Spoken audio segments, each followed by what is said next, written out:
I think a lot of people in my generation are very excited about Mars. We talked a little bit about this before. So there's lots of ice mixed in the soil on Mars. And so we can actually process water out of the soil. The question is, how much uranium do you need to take with you on that starship to get back, from the surface of Mars to Earth? You need a cube of uranium about this large, right? So if you want to push a vessel out to the edges of the solar system or out to, some of the further planets, you need nuclear. You have to have nuclear. The sun's not going to power you that far. So nuclear for in-space transit is very interesting. We don't think about in-space transit quite as much yet. Maybe we will someday, but there's a lot of smart people working on that. What I'm more interested in is making power on Mars. So, we want to go to Mars. I think a lot of people in my generation are very excited about Mars. We talked a little bit about this before with the frontier, right? Americans are always looking for a frontier. And I think a lot of people in my generation see Mars as that frontier, and it's very exciting. But one of the first things that Mars needs is power. You need a lot of power. And it's not just for the local generation. It's not just to make electricity to turn on the lights and, operate the AC, on a Mars base. It's also to get fuel to come back to Earth, right? So when the first starships land, these are methalox starships, right? So that means they have liquid methane and liquid oxygen burning in the Raptor engines. And like we talked about before, methane is a hydrocarbon, right? So what we're talking about is liquid hydrocarbons powering the rocket to get to Mars. Now, these rockets are supposed to be reusable, right? So they're supposed to be able to land on Mars and then come back and get more cargo. And they're supposed to be able to go back and forth. Well, where do you get the methane from on Mars? We don't have methane infrastructure there. We don't have fracking and natural gas and all the things that we have on Earth that get us methane on Earth.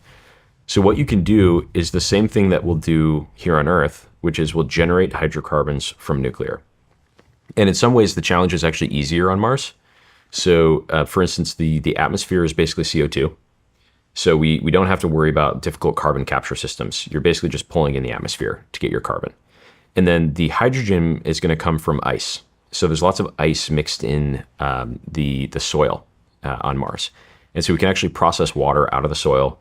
We can run that water and that CO2 through the same systems that we use on Earth to generate hydrocarbons. And we can do it on Mars.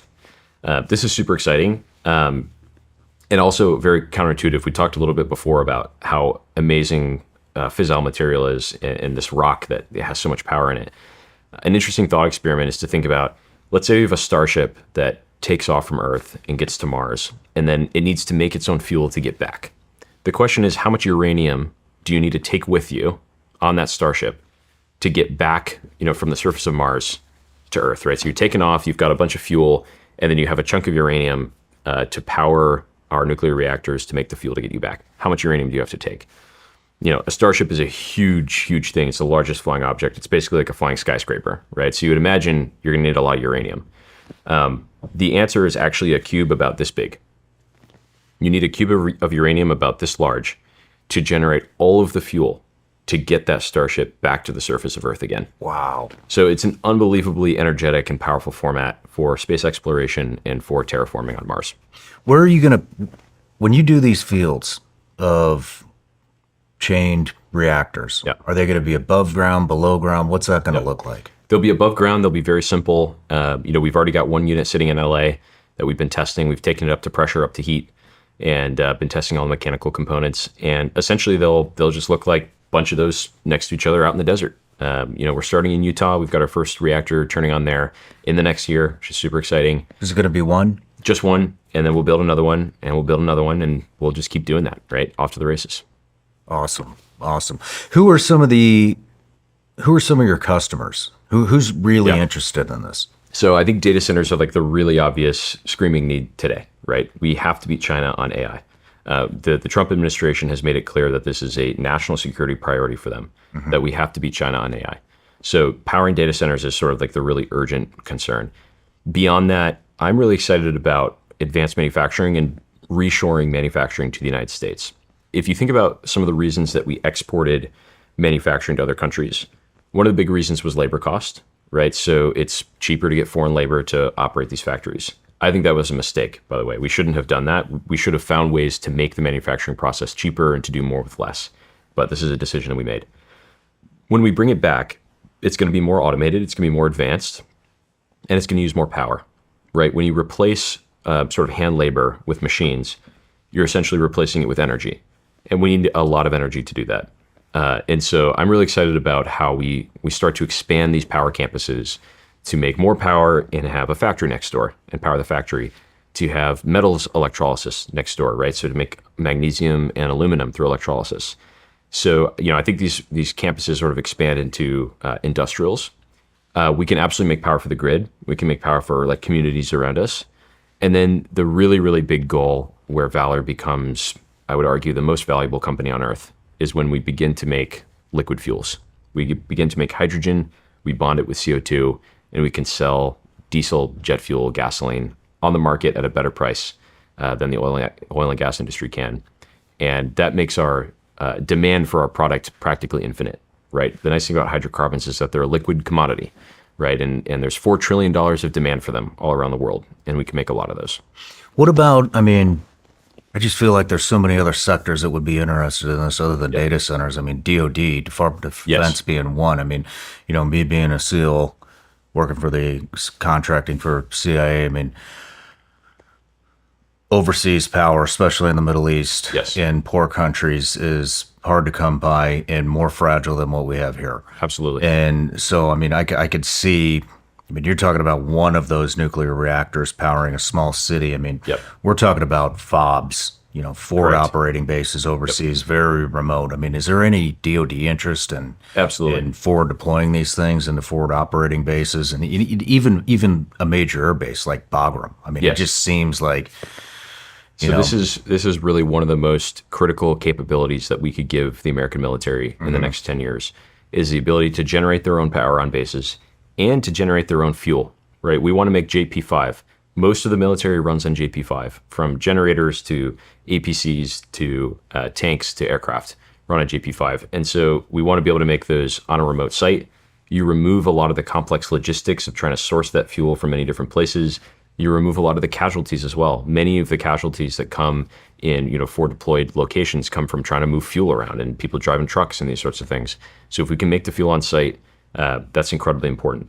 This was one of the executive orders that came out about a month ago, was for the military to set up their own capability to deploy these reactors, like mine, like others, on military bases. So we're extremely excited about that. I do think that, again, this is one of the most critical capabilities that we could give the United States military, is to make their own power and to make their own fuel and be energy independent wherever they need to go in the world.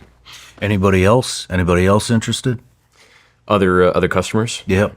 I think energy is this interesting thing where everybody needs energy, right? So the customer base is somewhat infinite. It's an $8 trillion market. And what we focus on is, where can we deliver high impact immediately, which is AI, manufacturing, and defense. And then as we begin to make more and more power, we're really just making energy cheaper, which is going to benefit everybody, right? If you want power in your house, I think in the next 10 to 15 years, the power is going to be cheaper because Valar Atomics is making very cheap reactors, and we're powering them, and those prices are going to come down. So, the goal of Valar generally throughout time is to continuously push the price of energy further and further down. And I genuinely believe there's no lower limit to that. Energy can be as cheap as we want it to be. And you continue to march down that path every year of figuring out how to make it cheaper and cheaper. And that is going to be very exciting. How much is one of these reactors? What's the first one going to go for? So I'll tell you what the market pricing is for reactors, and then I'll tell you that we're going to beat that by a lot. Okay. The market pricing is $5,000 to $7,000 a kilowatt. So if you want a gigawatt of energy, you're talking about $5 to $7 billion to purchase that gigawatt. We will significantly beat that price. So our goal is to be cheaper than everybody else. I think we'll be more than cheaper than everybody else, and just to continuously do that year after year. How long will these reactors last? We plan around 20 years, and I say plan around because you design a reactor for a certain time period, and you say after that you can decommission it, or you can reevaluate. You can inspect it, and you say, does this have another 10 years in it? And you decide yes or no. You can maybe recommission it for another 10 years, or you just decommission it at that point. So we do our engineering around 20 years. Now, a lot of the reactors that we have today were originally designed for 20 to 30 years, in some cases 40, and they've ended up running for 60, 70, and some have been licensed to keep going even further than that. So nuclear is a very long-term technology.